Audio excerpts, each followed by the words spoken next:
Good evening, beautiful people, and welcome back to another episode of the Deep Culture Podcast. My name is Fadli, and firstly, I'd like to say a big thank you to all of you guys who are listening, watching, and streaming our videos and our podcast on the various platforms. You guys have supported us for the first 5 episodes, and you guys are the reason why I'm keep doing this. So, a big thank you to all of you. Let us know. Be a community and let us know what is it that you'd like to hear more of, so that I can also go out there to help you find the kind of content that you're interested in. On top of that, also, we now have the function available on Anchor FM for listener support. What that basically means is that you guys can now support me in this production of this podcast by paying a monthly subscription of just up to $1 or $5 or even more. It's totally up to you guys on a monthly subscription, so that you can help with the production of this podcast. And just to let you know, in the future, once this whole lockdown or circuit breaker here in Singapore is over, I do plan on actually holding these podcasts as a live studio podcast, which means that I'll be having the guests come over into the studio and then we do a recording itself. So there's a lot of cost gonna be involved in that, and I hope to bring that kind of entertainment and that kind of value and content to you. So if you guys do want to see more of that kind of content, any kind of contribution is welcomed. Just head on to anchor.fm under Deep Culture and you can search for listener support. I hope you guys enjoy the content so far. I really thank you for the support, and I hope you enjoy this episode. Alright guys, so back to today's episode. So today I have a very interesting guest with me. She's an old friend of mine from junior college. We have very few recollections of our relationship back then. We hardly knew each other. And then we totally didn't have any contact at all for the last couple of years. Until recently, when I heard about her experiences and her stories as an entrepreneur, and it intrigued me. So I thought it would be good to have her on this podcast. Basic story is that she loves trying new stuff. I knew her a bit from JC when she was in the Malay Cultural Society. She was the president of the Malay Cultural Society there. So she did a lot of Malay tarians and stuff like that. And then also, now I understand that recently she was actually the brand marketing manager in a boxing company, and she left that job to start up a glamping company, which she's running right now. Of course, not during this COVID-19, but she's currently doing during this period. So without further ado, please help me welcome Sharifah to the Deep Culture Podcast. Welcome, Sharifah. Hi. Hi, Fadli. Thank you for your invitation to your podcast. You're Yes. most welcome. Very is nice also- introduction of us. Yeah. Yeah. It's so Definitely. funny because it's so macam, I really don't know you, but I think I know you. So it's like, I want to say more, but I don't really know whether what I'm gonna say is right or not. Well, shoot. Let's shoot it. Maybe I can say whether you're right or wrong. Okay, so from what I remember is you seemed very outgoing, was one. Oh, definitely true. Yeah, so you were definitely outgoing. I remember you taking part in a lot of activities in school. Which is why I'm not surprised to hear that your journey now also consists of a lot of trying out new things. To me, boxing, there's a certain stereotype. I think it's breaking the stereotype about females doing boxing. But to hear that one of my own friends is in it, that was something like, ooh, interesting. And then, and then adding on to the fact that you also started your own glamping business, right? So that is also something that I tried it once, but I never thought of it as a business to sustain your livelihood on. So I'm interested to find out more about that later on. Yeah. So I did boxing for quite a bit. I was stuck into boxing. Not stuck. I ventured into boxing because I worked there. So as a marketing manager, I in charge of marketing and stuff and sales and admin and stuff and all of that. But eventually the coaches there asked me to try boxing. I'm saying, why not? At first it was just purely for fitness. I needed to lose weight. So, and then I get maybe kind of good in it. So my coaches actually just push me to go for fights.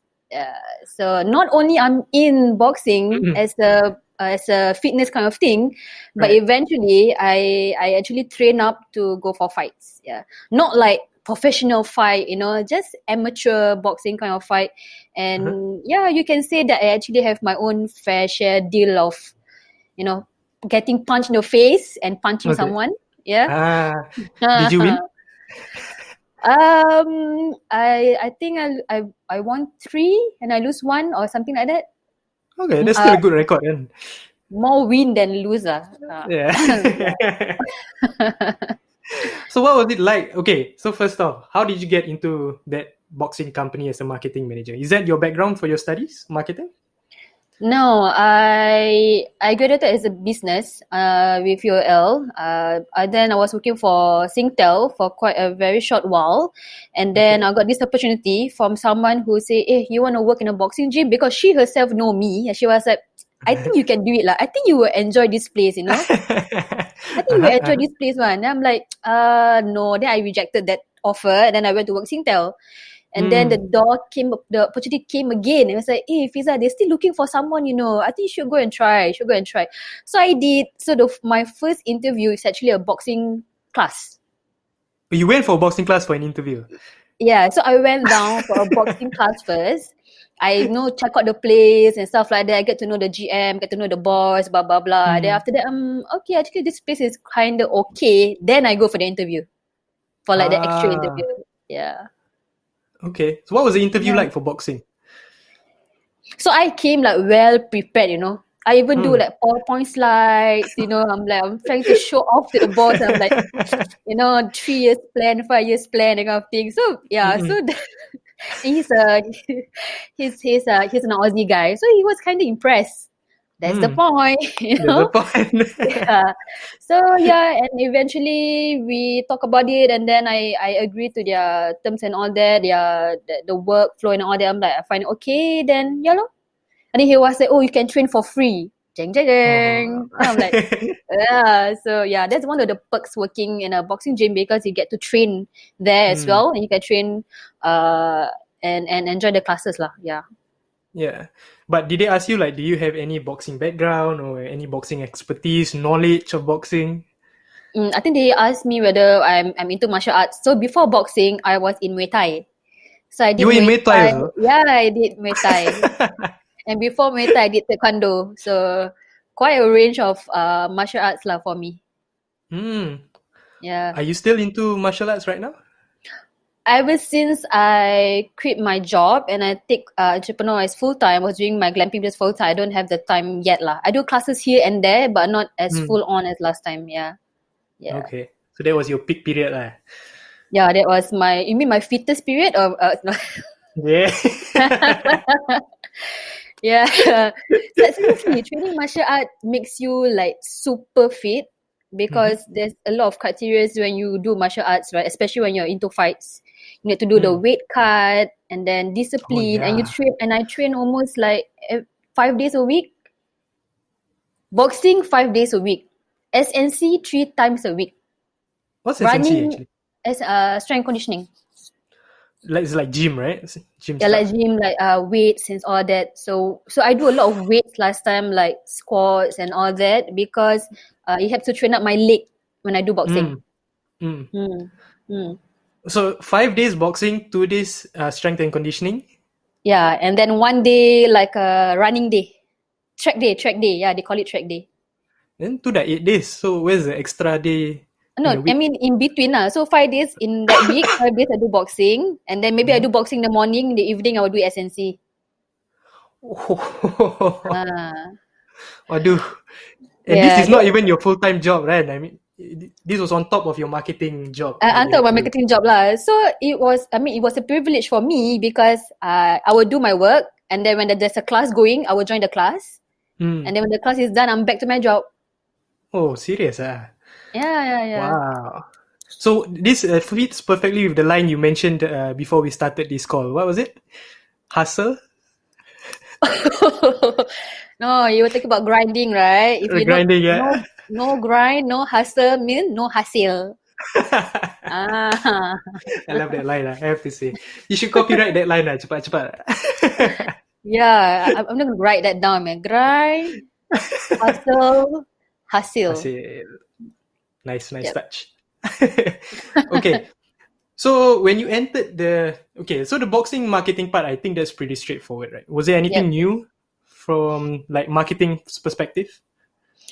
Actually, I learned a lot about marketing when I was Mhm. working in the boxing gym itself because there's a lot of things that I learned from scratch.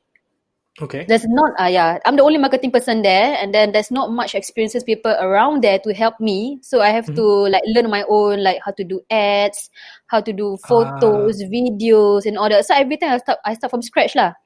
Mm-mm. So that what molded me as a marketing person, right? Right. So even after I left the job, I was doing freelance marketing on my own, and even for my Okay. current businesses, I'm doing marketing for my current businesses, and all of that is because of my foundation that I learned from my time during the boxing gym lah, as a marketing manager. Yeah, What kind of marketing is it? Is it like social media marketing or content marketing or? everything, offline, online, partnerships, whatever it is lah. Ads, IG, Facebook, LinkedIn. Hmm. Okay. Yeah. So let me pick your brain here a bit, Madam Marketing Guru. Uh, So, what would you what what's your tip on let's say an individual who's just started his podcasting career? What kind of uh-huh. marketing should he do? Um, I think for you, you just need to keep on giving values. Just keep Through the on podcast. doing, just keep on doing more podcasts, more Mm-hmm. values. Post your content in a few platforms. Maybe you Mm-hmm. can post it on IG, then you can post it on Facebook, and then you can create your own LinkedIn, then post it there. Have a YouTube channel, post it there. So that Mm. one source of content, you can spread it out with several content, and that become 5 contents on Mm. just 5 different platform. Mm. Yeah. So as a Content beginner, multiplying. as a beginner, I mean, nobody knows you that well yet, right? So Yeah. people need to constantly hear what you're talking about. So you just continue reaching out and Mm. then get more organic growth. I mean, I personally feel organic growth is still better than paid growth. Mm. You That's know, true. yeah, Mm. because paid growth is very fast, but maybe the conversion is smaller. But Ah, okay. organic growth is slower, but the conversion is greater. Mm. Mm. Yeah, Gotcha. Okay. Good tip. Good tip. I you're like welcome. it. Thank you. No problem. Yeah. Okay. Okay. So then after that, so we've covered the marketing aspect. Now share with me a bit more about going into the ring as a boxer itself. Were there any stereotypes? What was a? Did you face any difficulty like as a? I mean, I see it on TV nowadays. Like they're promoting a lot of macam apa, UFC female fighters or the one fighting championship female fighters. Hmm. But what's it like for you when you entered the boxing scene? I think for me, as a person, I'm Hmm. actually very outgoing, like you mentioned, right? Mhm. So yeah, and I've actually have a few martial art background, so it wasn't so difficult for me. Okay. Yeah, I was like, boxing, I should go and try it because it's something that I like, very sporty, very, very, very rough, and I'm a very rugged person, and I like to try new things. So I'm like, yeah, I'll take it on as a challenge. Okay. But as I'm working there, right, so I face a lot of clients that come in, Hmm. ladies that come in, right, and Mhm. then they always say that they are intimidated, Bye. you know, by the whole environment, you know. Ooh, okay. Yeah, because when you go, my one is a boxing gym tau. So Hmm. boxing gym there's two types. There's the fitness kind, or Mhm. those with like the real boxing gym where you go there and learn skills, maybe go for fights and all that. But the fitness one is just purely for fitness. Ah, okay. Yours is a Yeah. fitness one. No. Is the real boxing gym that teach you how to go to fight kind of thing. Oh, But you can okay. choose to fight or not lah. Yeah. Yeah. Mm-mm. Yeah. So most of the problem that they have is that they feel very intimidated and they feel that they cannot be as good enough as what they see. You know? Right. Yeah. The first Mhm. impression, right? If once you go into the boxing gym, everyone is like, punching here, blah, blah, blah, blah, blah, blah. Then they're like, oh shit, you know?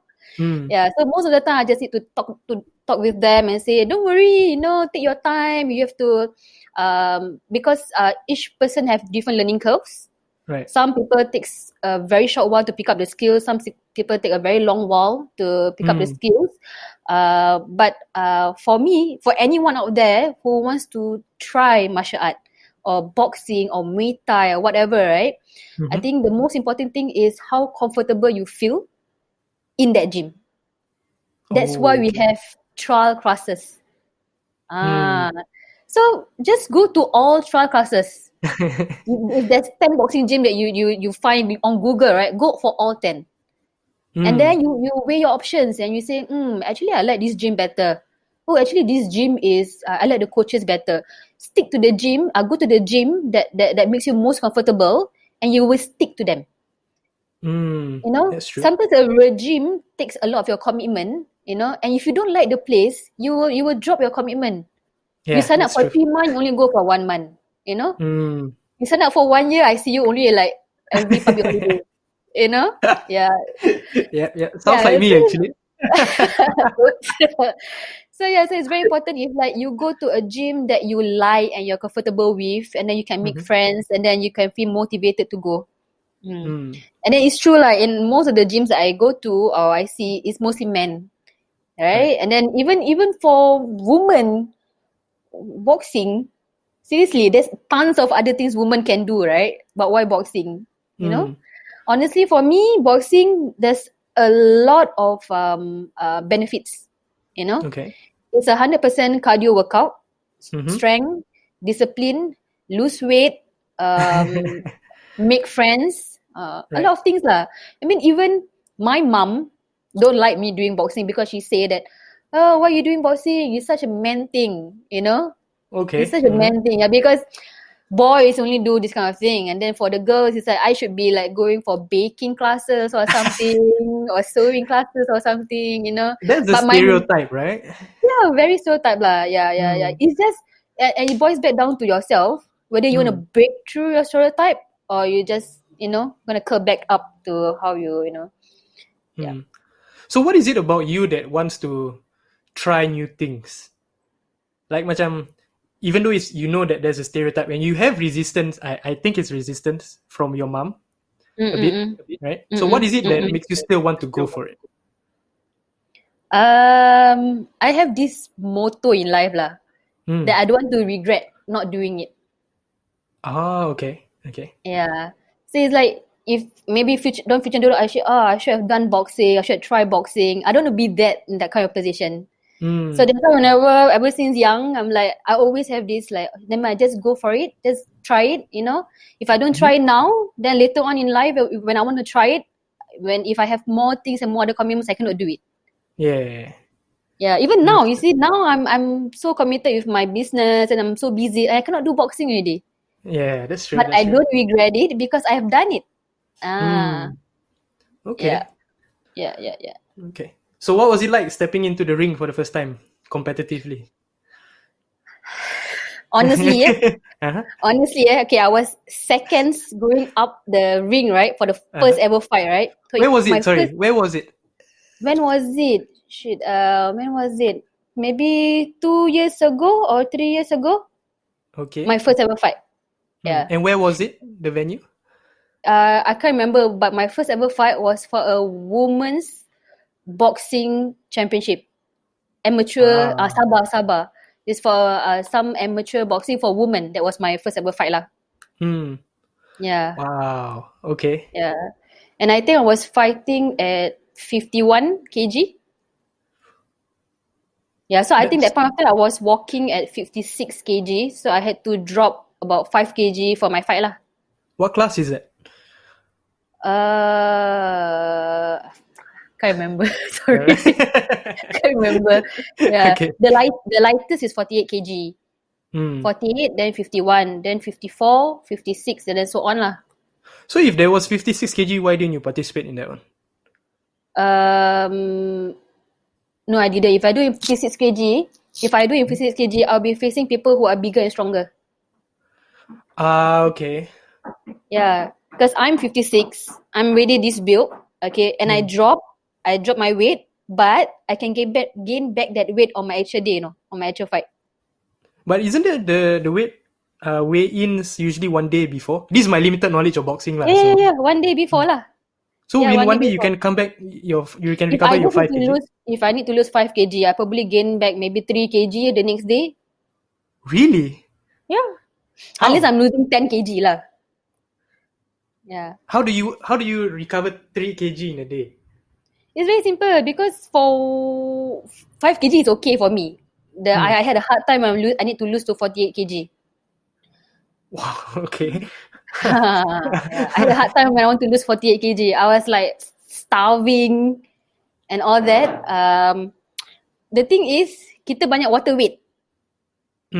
All you do the day before, I think I start fasting 2 days before. I can't remember how many days before lah. And then a lot of water weight. My water weight alone can be 3 kg.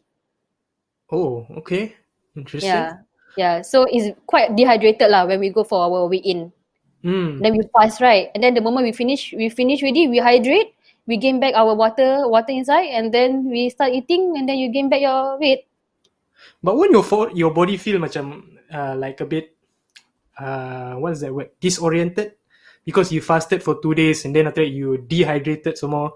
And then on the day of the fight, suddenly you have all the nutrients, your blood is pumping. Won't your body feel disoriented during the fight? Tired lah. I mean, when I wanted to lose to 48 kg, I was tired because I had to spend more time losing the weight. And then when I'm losing the weight, I still had to train, so it was more tiring. If it's just 5 kg, a few kg, it wasn't too bad lah. Why are you laughing? No, I mean that's crazy lah. I mean the kind of dedication. So I follow right now. I'm following the heavyweight boxing scene. So I like the the 3 big ones: the Anthony Joshua, Tyson Fury, and Deontay Wilder. Yeah. So I'm following that, and then after that, I also read a couple of comics about boxing as well. So they did emphasize on this weight loss, the cutting of the weight. Then I'm like, is it really happening? Like, do people really have the dedication to go through that kind of pain and sacrifice? So to hear it from you itself, macam wow. And like I said, I don't know you very well, right? And then now I understand that you actually did it. I'm like, wow, mad respect for you, man. Thank you. I respect myself also, you know. I was like, those times I'd be like, what the hell am I doing? Why am I fighting? You know? Right. Yeah. But when it comes to the fight itself, then you feel it's very worthwhile. Yeah. Okay. Anyway, back to the experience. So yes, please. A few seconds before I want to go up the ring, right? I was like in my suit and everything, right? And then I was telling my coach, this is what I say. I nak nangis.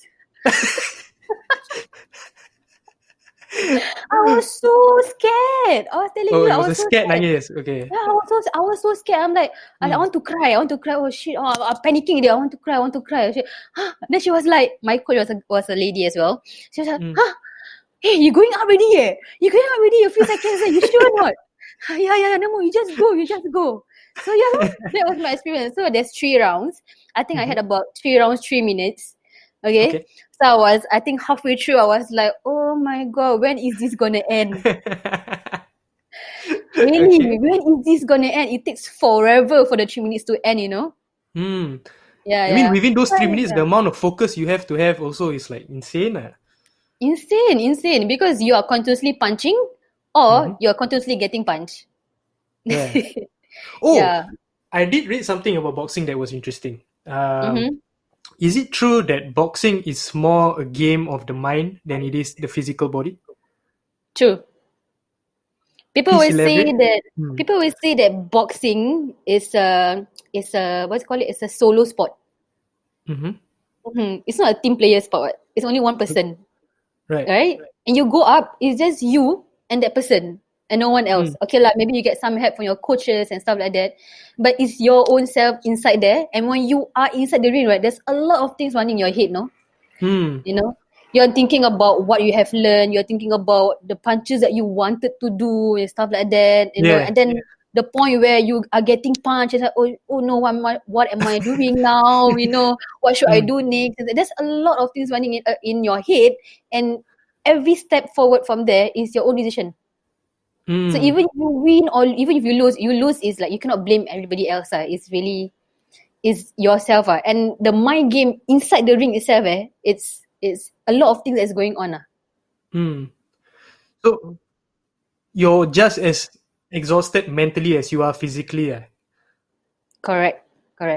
I mean, this is from my own experience. I mean, Mm. I'm only an amateur boxer. I Mm. think there's a lot more people who are doing professional boxing and stuff like that. Maybe they have a different mindset of what I have, but this is my own opinion and my experiences while I was, fighting for the gym lah. Okay. Did you ever get knocked out? Or like feel macam, Nope. Nope. no? Wow. Rejection, eh?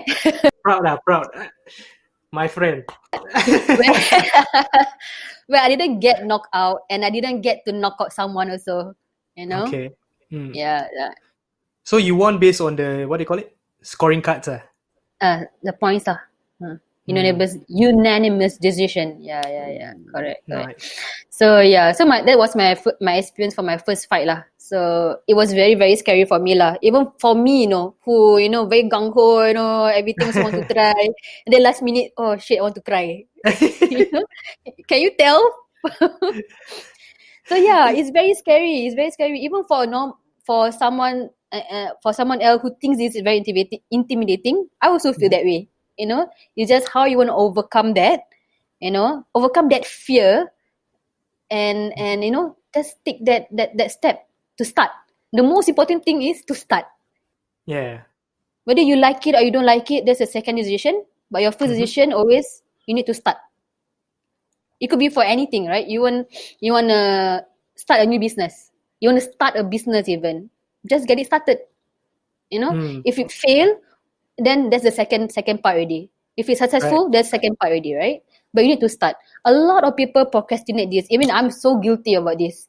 Even before I started my businesses, I procrastinated a lot of things. And then I have so many ideas in my head last time, and I procrastinated a lot to the point where somebody else is already doing my idea. Yes. That happened a lot of time. I'm like, oh wow, I have this great idea. I want to do this, and then you drag. Then somebody else, oh man, then there's no longer cannot be your product anymore. You know? Yeah. Okay. So since you touched on that, did you also start businesses? When did you start doing businesses? Or being an entrepreneur, for that matter? Was it during that same time period? I started my business as part-time lah. I was doing more for weekends, maybe about 3 years back. Okay. Yeah lah, 3 years back lah. Yeah. So my first business was actually I think makeup business. Oh, that's interesting. So while you were doing your boxing, you also had a makeup business going on. I think ever since young, I always have this mindset that I want to be my own boss, you know. So I want to start something. I want to start a business. So that's why I took out a business degree. And then when I go out from school, okay, that's another story lah. But before that, I just want to share this. I wanted to become a police officer. Oh, okay. You're throwing everything at me, Sharifah, I have to say. Is there anything you haven't done, actually? I want to become a police officer, but I was rejected about 7 times. Oh, okay. Yeah, I applied until I think last year January, I think. And then that was my last straw. I'm like, okay lah, fine. If police don't want me, then fine. They rugi, not me, you know. Right. You have to adopt that mindset already, right? Yeah, I mean, it's not that I don't try. I did try. I tried 7 times, and I keep getting rejected. For me, I just take it like maybe this is a sign. Maybe I'm not meant for this path. You know, no matter how much you try and it doesn't go your way, maybe this is not your path. That's when I fully concentrated on the business itself. And Alhamdulillah, for the past 1 year, it has been very progressively good lah until this COVID-19 happened lah. Yeah. Okay. All right. So going back to your business experience, you were mentioning boxing, makeup. Why makeup? Yeah, I just realized when talking this, I'm like all over. I try a lot of things as well. So yeah, I know, right? Makeup. I just saw it as an opportunity lah, because I know someone who's I think the auntie was a mak andam, was a makeup artist. So Right. at the point of time, I was thinking of, business opportunity. What should I do? And at the point of time, there was a lot of workshops going on. So Okay. I'm like, I mean, I was, even for myself, I was like, I'm not really into makeup lah, but I want to learn makeup, Mm-hmm. and going online, learning on YouTube doesn't really help for me. So Okay. what can help me if I can Mm. attend something? And I was looking through for classes, and then there's like a very high range of workshop classes, which Okay. I feel it was too expensive. Mm. Do you realize what I just said? I just identified a problem. Too expensive. Too expensive, and as a consumer I was finding something that like a class for me to learn, because it's a problem for me. I don't know how to make up. I want to Mm. learn how to make up. I cannot Mm. learn online because I just don't get it. I want Right. someone there to assist me, you know so Mm-hmm. that's a problem. And I think in every other businesses that you want to do, you have to identify what's the problem. Mm. you know Yeah. what's the problem, and then you are the problem solutions. So Mm. that's when I come up with, you know what? If I'm having this problem, I'm sure there are more people out there who's having this same problem as I do. So Mm. that's when I started out. So I contacted the person, and then we joined venture, and I was like, Kak, can we do this makeup workshop? So I literally did it here in my living room, in my house. Really? Yeah, in my house. Yeah, and it was so like, it was back to back. I had like 10 in the morning, 10 in the afternoon, 10 in the morning, 10 in the afternoon on the weekends. So I'm Ah. working Monday to Friday, and then Saturday, Sunday, I was doing the makeup business. Okay, Uh-huh. I was just there to help. I don't know Mm-hmm. anything about makeup, but all of the thing is, I just run the show. I just do the logistic. I just do the marketing. I just do licensing with the customers. But the one who did it is my business partner lah, the makeup artist and all that. So yeah, Mm. it was very good for a couple of months until it gets to a point where, um, when choosing partners, it can get difficult when you have different visions. Okay. Mm-hmm. There Understood. are certain things that I want to go ahead with, and there are certain things that the other party is, I'm not agreeable with the other party, things like that. So we just didn't continue with that. Okay. So and then that's when I go to the next business opportunity.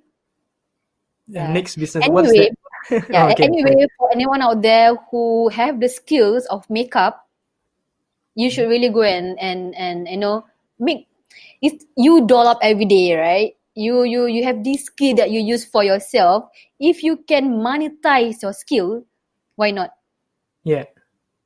I know that sometimes people don't have the skills. Don't have the marketing skills, but they Mm. have the makeup skill. For example, the makeup skill, but they don't know how to monetize it. They don't know how to market the business. Well, you can find someone who is good in that, and then partner up, and then leverage on each other, and then you can start. Mm. So for me, that was my step. So I was looking for ideas and stuff like that. I wanted to start my own baking classes as well. But Wow. I couldn't Okay. find I couldn't find someone who can work well with me for the baking class. So I just want to say that to start a business is not that difficult. Mm. People always say is the capital, is the capital, is the capital. Yeah. But honestly, it's not the capital. InsyaAllah, duit, capital boleh cari, can find. Mm. Yeah, you borrow 500 from someone. That 500 is enough tau to start the business, to start any Mm. business. Yeah, of course, a small business. Don't tell me you want to open up a big company and then you want to start with $100. Okay, yeah, Yep. Yep. yeah. So yeah, if you have this skill of makeup, it's very lucrative. I'm telling you, it's very lucrative. From my own experience, it's very lucrative. There's a lot of people out there who are looking for this kind of programs, for this kind of workshops. You know, Mm. people like me, people like me. Is that so? Are you open to people contacting you to be a partner is from the marketing side of it? Yeah, sure, inshallah. Hmm. Okay, so you guys, whoever's listening, if you guys want to get into the makeup scene, Sharifah can help you guys out. Yeah, can, inshallah. I'm always, pushing people to start their own business. If any of my friends, they just Mm. started something. Oh, I'm so happy. Like I Mm. will support, I will buy their products, I will tell everybody about my friend's product, because yeah, it's okay. For someone who have went through entrepreneurship, the Mm. journey macam for me is very different from having a 9 to 5 job. Yeah. Very different. Yeah. And the fulfillment and the satisfaction that you receive is very different. Okay. Even though for example, maybe you work your 9 to 5 job, you earn maybe 8k, 10k. Okay. But you do your own business, you probably earn 5k, 6k. But you not stressed, you enjoy what you do, you have more time for your family, you have more time for yourself. No, those are the things that you sacrifice for to enjoy more things though. Right. Yeah, Agreed. yeah. For me, I agree. I totally agree with you. But this entrepreneurial journey for me, the thing that stands out from it is actually the learning about myself part. It's the, if something's not going right in the business, it's something that is down to you. So like if you know marketing is not doing so well, it's probably something that you're not doing right. Is it the fact that you're not consistent in your marketing skills? Is it the fact that your marketing is not the right content that you're putting out? Then there's also time management skills. Is it also the fact that you're not going out there enough to meet new people? So everything, what I find about being an entrepreneur is that everything boils down to you. And what results you get is basically what you do. If you don't do anything, you don't get any results. If you do things, then after that you get results. So to me, it was Correct. very interesting because it's totally different from the 9 to 5 job, like you mentioned. 9 to 5, Correct. even if you don't do anything, you probably get fired eventually, but you will still get paid. You still get your results, which is the salary that you get. But entrepreneurship is a totally different ball game. And so for me, it's the journey of discovering yourself and getting to know like what are your weak points, what are your strengths. It's very interesting for me. Correct. And you learn so much about yourself. Not just yourself, you learn more about your inner circle. Yeah. Correct? True. Very Correct? true. Yeah. So what's the biggest takeaways for you from being an entrepreneur so far? My biggest takeaway, honestly, this journey, everyone say is good lah, but it's not easy. If entrepreneurship is easy, everyone will be doing it. Agreed. Yeah. And then there's a lot of up and down lah, in this journey lah. It's just how you, no matter how many times you fall, how you pick up yourself. That's the most important thing in this journey. Right. You're gonna be hit so many times, A lot of time. You're gonna hit over and over and over again. And not everyone can take this. Some people take once, oh, not for me. 1, 2, 3, not for me. But you're gonna hit you 10 times, 20 times, 30 times. Are you able to get back up and, go out again and start again? So isn't it something like character building? Character building, that's correct. So People, that's why they always say, right? Entrepreneurs, there are certain characteristics for entrepreneurs, yeah. Yeah. So what's your best characteristic for being an entrepreneur? My best characteristic banyak ni. I like your honesty.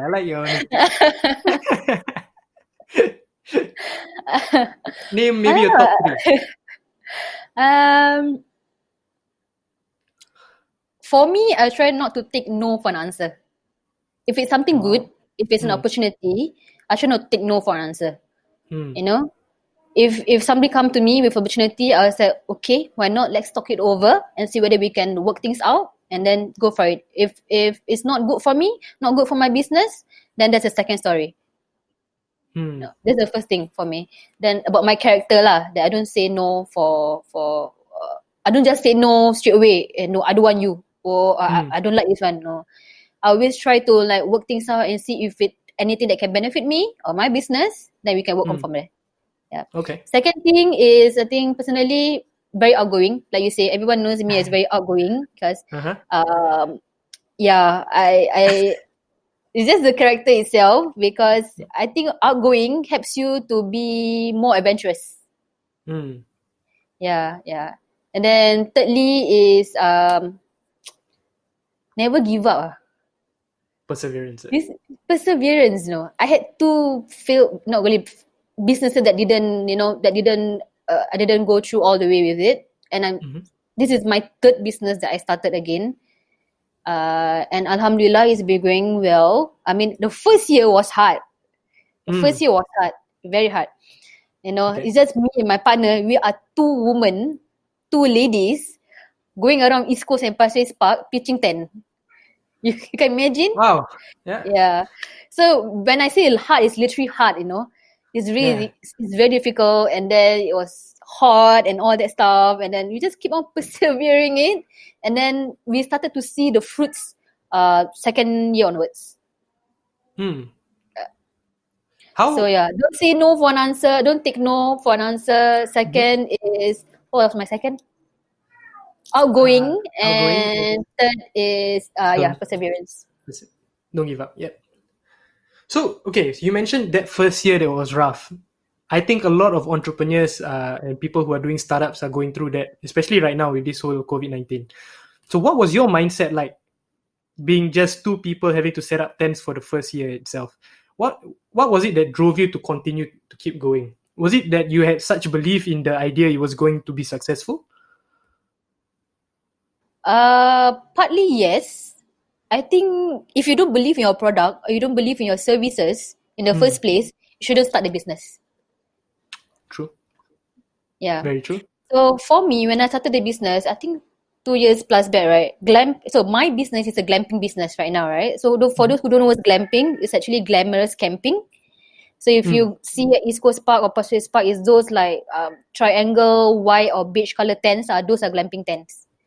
And glamping Okay. tents is not owned by just one company. There's about 5 or 6 companies right now doing glamping services, and Mhm. I'm one of them lah. So my company is called Wondrous Glamping, and been around for 2 years. Mhm. Um, yeah, that was my introduction for glamping. What was your question? Sorry. I don't know. I got caught up in your introduction. What was it? Oh, what was it that kept you going during that first year when it was tough? Oh, okay. Yeah, I wanted to see how I actually talk about glamping. Yeah. Hmm. So I actually saw, because I'm ever since young, I'm very, very adventurous, as you know it. Hmm. So secondary school I was in NCC. Mhm. So I do a lot of camping. I do a lot of camping with my Ah. girls. Yeah, Hmm. we are always pitching tent at East Coast or at Pasir Ris Park. But I remember it being very uncomfortable. Okay. Yeah. So I was like, I had to sleep on the ground, so it was very hard. And it was very hot and stuff like Hmm. that. But I enjoyed the experience. Mhm. Yeah. Pitching by the tent, by the beach is a very nice experience. It's very different from even for staycation, it's very different. But I wanted to make it more comfortable for people. And then I came upon this idea of glamping. I'm like, actually, this is such a cool idea, you know? Hmm. And the fact that when I talk about it, not a lot of people know about it. Hmm. Even though the first ever company has been around for, I think, at that point of time was 3 years already lah. They Hmm. were around for 3 years already, and I talked to so many people, and so many people still don't know it. Means Hmm. then I find an opportunity. Right. I find an opportunity. I'm like, this business has been around for 3 years, and there's still a lot more people that don't know it. Man, there's still more opportunity to be done. Hmm. So yeah. So what I did was very drastic. So I'm like, okay, I'm gonna do a Okay. glamping business. In 1 month, I got everything together and I start in How one did month. you find that everything in 1 month? What was it like? Everything. What was it like? So I do a lot of research. I see other companies, what they do, what they have, what's their process like, and they have Hmm. to. And then I'll do all the order buying all one shot, and then it's Hmm. all from China lah. All the tents and barang-barang and stuff like that. And then there's a lot of things that we don't know. So there's a Hmm. lot of trial and error in the first place. Yep. I Yep. don't know how many. I don't know how many fans I've tried. Because I think 3 or 4 fans, up till today. We change and change and change and change the beds, the air mattress. When I first started, I thought they were using real beds out there. Okay. Interesting. Okay. Yeah, you see, I mean, we there's a lot of trial and error. Okay, there's a lot of trial and errors when you do a business, when you Yeah. start a business also, because Hmm. you don't know what's your concrete plan yet. Yeah. Yeah. You plan, okay, A is going to be like this, but halfway through, I think A is not working, so you need to Hmm. change to plan B. So that's how it Yep. is lah. So that's like when I first started, I was like, I was thinking to my partner, I was like, how the hell are we gonna bring these beds to East Coast Park, man? Yeah, so The mattresses, more right? the mattresses. I was like, why? How? And then we found out it's air mattress, and then we were trying all types of different air mattresses. I think we couple of mattresses as well. So yeah, there's a lot of logistics things behind the business in figuring out what, how, and things to do lah for the business itself. Yeah. So the idea of glamping is I'm passionate about. Okay, this is very important. Passion about your business, or passion about your product, or passion about your service is what gonna help you to persevere. If Okay. you're passionate about your product, you love the idea, you love camping, you love glamping, and you want other people to experience it. Okay, that was my main Objective. idea when I started the business. I was like, oh, I love camping so much. I want more people to experience this, especially nowadays kids they don't go for camping anymore. Yeah. Yeah, people are all going for staycation. What is camping? There's so many things to do when you're doing camping. All of things, you go cycling, swimming, flight kite, barbecue. When I can do a lot of things there, treasure hunt and all that. So I wanted to get recreate this experience for my consumers, for my customers. Yeah. So having a better tent, providing fans, providing a bed, providing services like booking for you your barbecue pit, and then if you want to do like a catering business, all these are value added services that makes your consumers experience much better. Yeah. Right. So what kept me going is, one is my passion, secondly is my customers. Yeah. So as more people know about glamping, as more people experience glamping, that's what keep pushing me on, And the fact that when I do the extra mile for my clients, and my clients say, oh, thank you so much, and they appreciate you, that's when you get this satisfaction. I'm like, this is why I do, because I do it for them. Yeah. And at the end of the day, if they are satisfied and they're happy with my service, then I'm happy as well. So you mentioned something about Wondrous Glamping having its own identity. Mind sharing what's their identity for promotion as well? No, I think for us is we always believe that what sells for us is our aesthetics, our aesthetic value of the tent itself lah. Because every company has their own design, every company have their own like aura, So we have this particular aesthetic value that we give that we showcase. You see, it's always very colorful, very vibrant, and the color theme that we choose is always very vibrant. That's the kind of aesthetic that we want to go for, and we realize that our audiences or our customers, there's different categories. Those who go for my glamping company really values aesthetic value. Okay. Because there's glamping companies, there's a few companies, right? Some for those who find it more affordable. Right. Some who have the money and can spend luxuriously on a more expensive glamping. So for me, it's more for the masses. It's something affordable, and it's also good for value. It's not like you go there, you only have fan, bed, and then one carpet, and then we really like into detail. You will get colorful bed sheets for you, for colorful carpet, and even small tiny plant there. What you call it, painting, to really make it look like a room. Do you have fairy lights? Of course. Of course. Yeah, you want 15-meter fairy light outside your tent also. Yeah, I know people always asking me whether I have fairy lights. Yes, we do have fairy lights, and we have different range of fairy lights. And then some clients want fairy light outside their tent, and they want a pathway, and they want an S pathway, Oof, wow. There's a lot of things that people request lah. Yeah.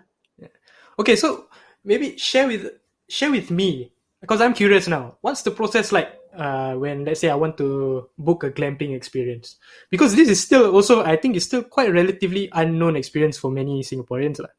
Yep, I don't know about the rest of the world, but at least for Singapore. So, like, what's the process or the journey like for a customer? I think for different company is very different, but for my company is if you go to Wondrous Glamping website, you just need to fill up the booking form, and then we will contact you from there lah. Okay. So Or you can DM. Yeah. it's specifically customized for each customer?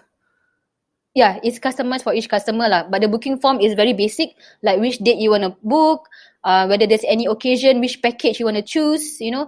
So you just fill in the basic one, and after that we can customize for you lah. Maybe you say you want to add some more things, or you want to add more things, or you do want some things. Also, it's very customizable. Yes, and that's another point. All our packages are customizable. Yeah. Okay. Also, like that, there's no fixed package lah, in a sense. But There's a wouldn't fixed that... package. There's a fixed package. Like all of us have fixed packages, like package A, package B, package C. But for example, you nak package A, you nak add on some more stuff. We can do that for you. Or package A, for example, package A is a flower. For example, flower, proposal package, there's a flower. Oh, I don't want flower. Can you provide a box of chocolates instead? Yes, we can do that for you. The flexibility around it. Right. So so senang. So people have more choices, you see. Right. Rather than sorry, only flower lah. Yeah. Okay, got it. So this is basically your niche as well lah, to be affordable for the customers, and for basically your aesthetic identity is your niche, right? Correct. Very cool. I look forward to trying it out once this circuit breaker passes. Sure. So how's this? You tried before, right? Okay, so that's the thing though. I'm also wondering, for glamping experience, is it overnight as well, or is it like a one-day thing? It's overnight, but it's up to the client if they want to stay for the day. Okay. Also, usually you're charged by an overnight booking lah. Overnight booking, yeah. Yep. Recently, we just launched Glamnic. It's glamping plus picnic. That one is a 6-hour duration. Like a half a day thing. Like half a day thing. So you have picnic set up inside the tent lah. It's basically for those people who wants to do picnic but wants to be under shelter. So we call it Glamnic. Yeah. Right. Well, you know, when you mentioned the fans earlier, right, it got me thinking about that one experience I did have. So I remember, because it was supposed to be what was it? What do you call the thing when my sister was going to get married, and then they were throwing a bridesmaid party? Bridesmaid bachelorette party. Yeah. Yeah, that one. So me and my cousins were organizing it for my sister, and then we got there, and it was somewhere before, I think somewhere in March lah, basically. So the weather was really hot. And we had no idea that the side of the tents could be rolled up, you know. So we were all stuffed in there. We were trying to surprise her, and the heat outside was crazy. The fan wasn't working, and then we were all boiling to death inside. So by the time my sister came around, we were all like sweating lah and all this. We were all literally dying. So now that I hear there's another glamping company out there that takes care of all the needs and best services out there, maybe I'll try it again for a better experience. Wow. Confirm better experience with Wondrous Glamping. Okay. Wow, I think we covered a lot today. Really, we went deep into boxing, and then we also covered your entrepreneurship journey. So, anything else you want to share? I got nothing else basically on my side. I think I've picked your brain enough with all my questions. I've run out of topics. Right? There's a couple of things that I want to say about entrepreneurship. Once you start the journey, no matter what, people is gonna talk. Okay. Whether good or bad. If it's good, of course, you take the compliments and people support. You know, Alhamdulillah, I have a few friends that are very supportive. You know, you take it and you go with it. But they're gonna be people who are gonna pull you down.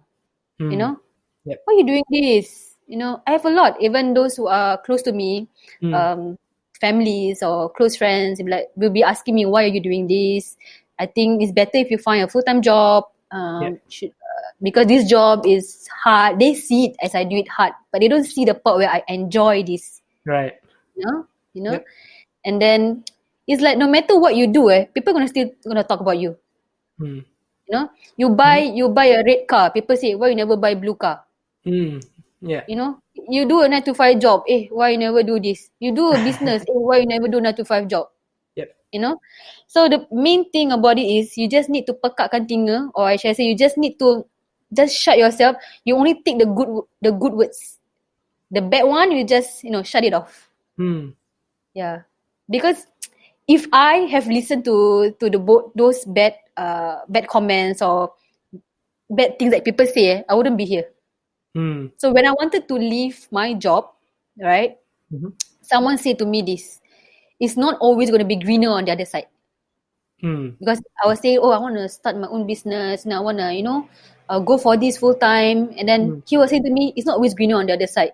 But I want to Mm. say this is that it is always greener on the other side if you know how to take the opportunity. True. Yeah. Okay. Mm. Yeah. So whatever people say about you, just if it's bad, don't listen to them. If it's good, take it and go. And then if you have an opportunity and then you are thinking whether you want to start or not, I would Mm-hmm. say take that leap of faith. Really, really take the leap of faith. If you want to start something, even think about it. You want to start. A lot of people do this, They start, they think about it, but they think about the 100 things they're going to be resistant to them first, Guilty. Before I was there once, okay. I was Mm. there once. I procrastinated a lot. Even before I start the business, I was thinking, "Hiya, I'm gonna face this kind of problem. Am I sure I want to go through this? Mm-hmm. You know, am I able to go through this? Am I able to overcome this? People are always thinking of the negative things first before the positive thing. Mm. And they weigh, and that's when your procrastination happen. Mm. Yeah. So I say, if you have an idea, you just start. Mm. Take that leap, if you believe in at least you need to believe in your product, at least you need to believe in your service, then start. How it goes after that is another question, Mm. Mm. you know? Yep. Because once you start, the problems that come after, you can find solutions, But Right. once you never start, you can never find a solutions to those problems because it never happened. Yeah. You don't You know even what I know mean? about those problems, right? Yeah. Yeah, because you never start. Even Mm. for you right now, you start podcasting. You may face problems. You may face problem how to grow your business. Yeah. But that's a good problem. What you need to do, you just need to find out how to grow your business, or you find someone who can help you to grow your business. Mm. Yep. But if you don't start this podcasting, I won't be here, and you won't even have those problems. And I got nobody to tell me how to grow my business. Yeah, you're right. Yep. It's true. It's true. I have to admit. Yeah, it's a good point. I think it's a very important point for all people, everybody who's trying to do a startup or to begin their entrepreneurship journey. Correct. Yeah. Correct.